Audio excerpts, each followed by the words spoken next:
Assalomu alaykum aziz yurtdoshlar. Men Shovot tumani Xorazm viloyati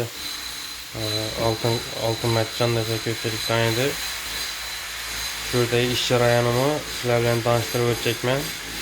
Buni ko'rishingiz mumkin. Berboni pechka bo'larini tortib, materialni qoqib, ular ko'pmi?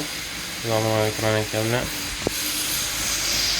bo'larini penga o'tirib, bu yerda gaz filtra bo'ladi ekan. Bezeni 15 batarya ko'pmi? Oraya dalana girib ketgan. To'polonmasini ham pompani tutdi. Ko'rishingiz mumkin. Nasi.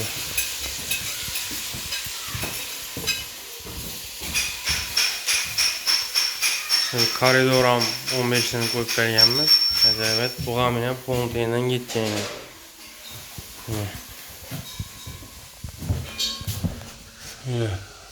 Böyle düşürüşü tepeden el tartılıyor aziz dostlar. Keyin yakımızdan amba şimdi seyli taktik yatırmız. Yerimize yine 20'ni koyduk. Görüşeceğiniz mümkün. Yani tepesini tartmadık.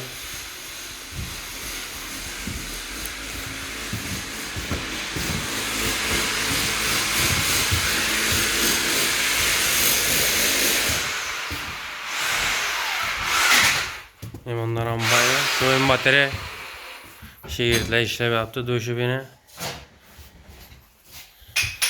Buradan soyun bataryası varken şunu böyle verdik.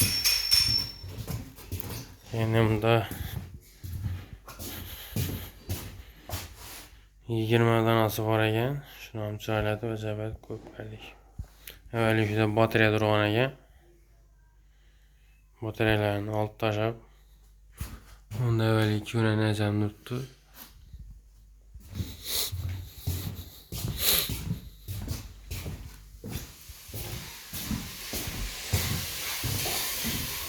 İyi yaptan bu. Yine şu televizyonun teyinlenen bir batarya duradı. Aziz dostlar. Bu yakta içim yok mu?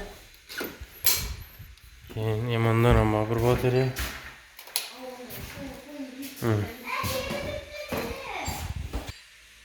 Yine avratçalarını tartıp bataryalarını kalkıp üledik. Elde bengi durba tartılmadı. Şu 20 bataryanı kurap aşağı koyuverişimiz gerek. Yamandan amba batarya suyu tıkanıydı bana. Şimdi acayip lüstralardan koyup cayımız. Aboyu yarısı bir yere 25 koyup verdik. Caylatıp görüşeniz mümkün. Gipse kardım alınadı o. Elde pes tartılmalı. Keyin Yamanda yine 20 koyup berganmiz bir dalanına. Hani gipse kardım alınadı.